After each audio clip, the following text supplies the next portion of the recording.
Hello, my friends, and welcome back to Movie Deputy Reviews, where I promised today we would be talking about Passengers, so guess what we're talking about?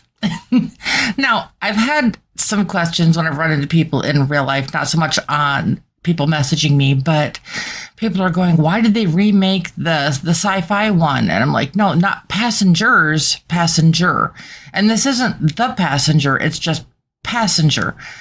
That probably seems confusing. There's a lot of movies with very similar titles, but this one has to do with the whole be afraid of the dark type deal a little bit. Kind of. It has to do with that, and it has to do with so much more.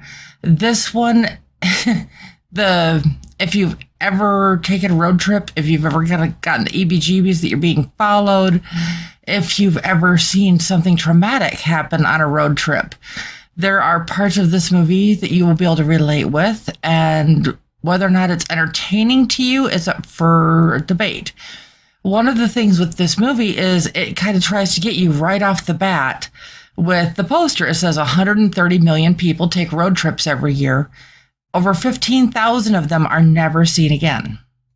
Now, that it's for numerous different reasons, but this definitely plays into that. Now, before we get too far into this at all, you know me, no spoilers ever. The movie does start with the prayer of St. Christopher, or part of the prayer of St. Christopher, because he is the patron saint of travelers. Why does that matter? Well, it's... trying to think how to word it without giving too much away. There is something having to do with a St. Christopher medal that comes into play here. And there's also a few other things with St. Christopher that kind of come into play. But yeah, we are going to be getting a little bit more into that. But before we get too far into this, I want to share with you the trailer. And trust me, I will be stopping it at a few points on that. And again, it's just saying last year over 130 million people took road trips. Make it quick. Dude, give me 1 minute. Here we got just a couple buddies out road tripping, and one has to take a whiz, so they stop, and he barely has a chance to get going with anything, and his buddy starts honking at him, and he's like going, oh, come on, buddy, come on. Yo! He gets back to the car and finds, where's his buddy? Daniel?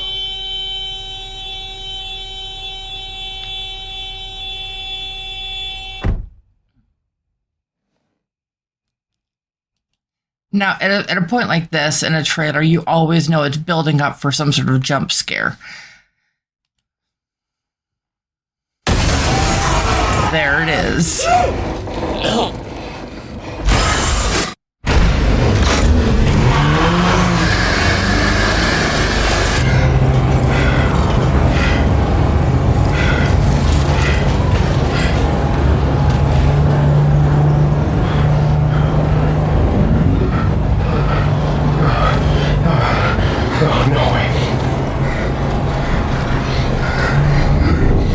Now, for those who are on our podcast part and can't see the video, he's driving and he passes this guy standing along the side of the road, and he drives a little bit further and the same guy is standing alongside of the road, and he's kind of going like, what in the heck is going on?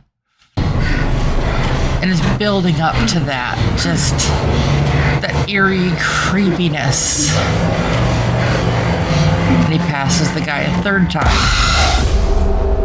And then the guy's in his passenger seat. I saw these on the car last night. 3 scratches just like that. You didn't stop, did you?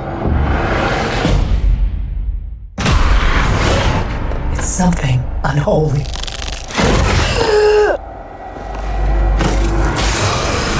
Someone's following us.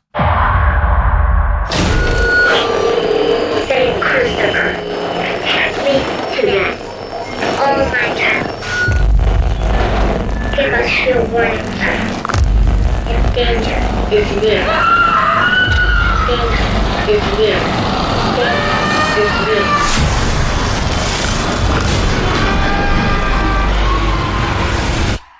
No one outruns the passenger.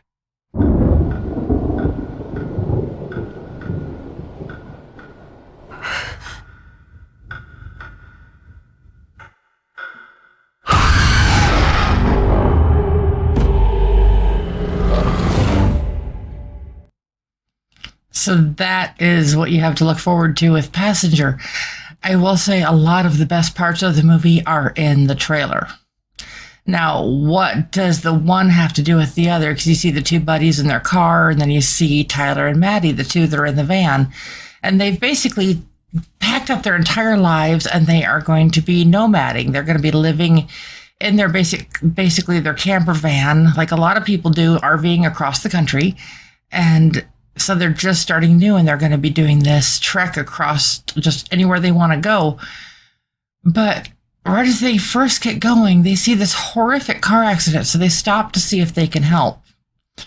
That's actually the worst thing that they could have done, because they find themselves marked. You know me, no spoilers on that, but what does that mean?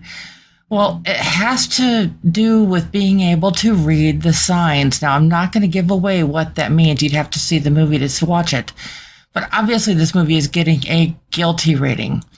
But so Tyler and Maddie stop to help these guys, and then so they're continuing on with their trip.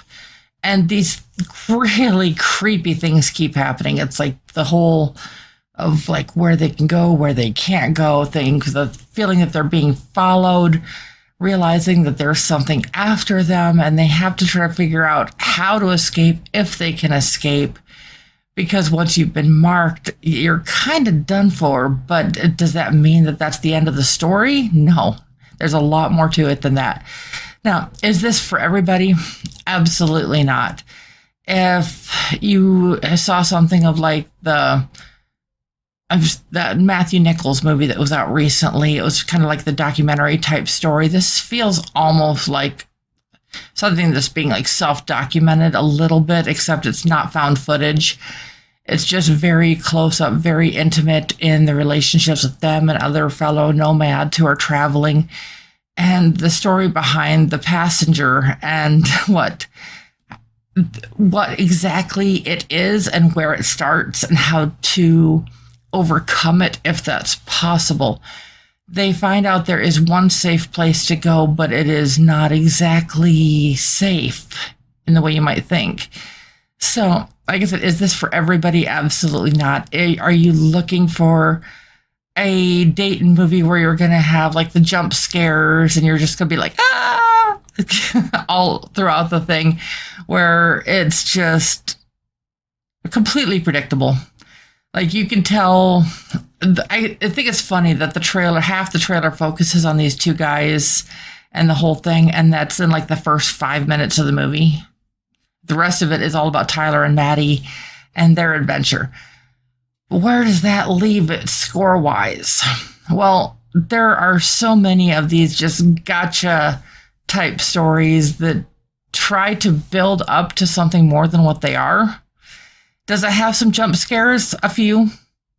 Is the story strong enough to carry it between those jump scares? There's not much story to it. I mean, just to be honest, there's really not.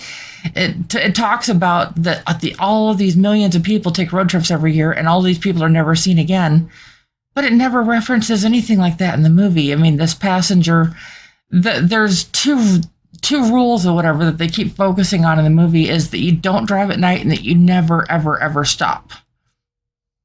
Well, that doesn't apply to like a lot of people, but it's honestly, if you're afraid of driving at night, if you don't do well driving at night, this movie might give you the EBGBs, admittedly. I did enjoy the Bob Ross references.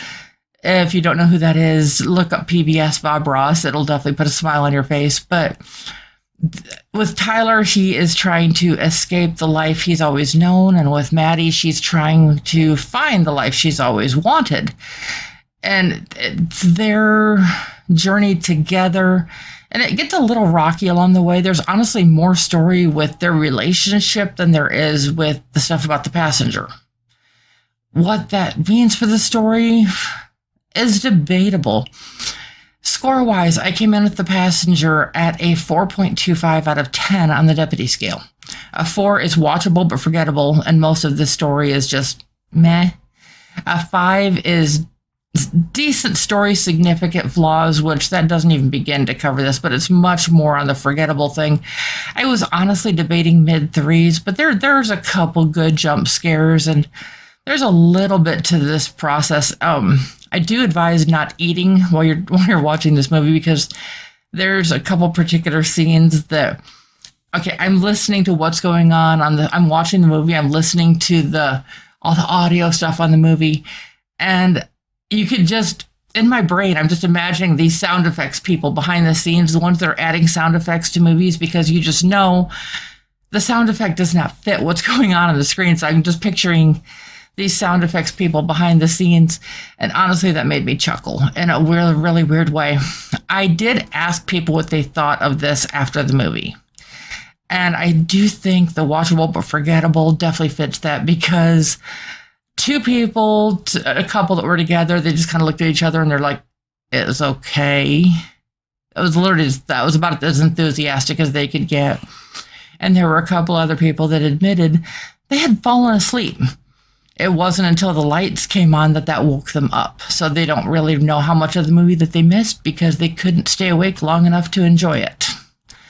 And I hope that helps a few people who might be debating going to see this. There's a lot of other movies to check out right now that honestly, if you really want to see this one, I would wait till it comes out on DVD, Blu-ray, but that's also hoping that it would be memorable enough to watch. That's why I was debating threes. The threes, it's if you really must see this, wait for DVD, Blu-ray. But like I said, there were just a few redeeming points in this, but again, you have to pay attention enough to get to them. Again, like if you caught the trailer here with us, that is honestly some of the highlights of the movie. And then just the rest of the story kind of fills in the rest. Is it for you? That's for you to decide. But as always, I promise this is an adventure, so I thank you for coming along. If you haven't done so already, please click subscribe and turn on that little notification bell so you get the latest and the greatest Movie Deputy content. And as always, I'll be back soon. Bye!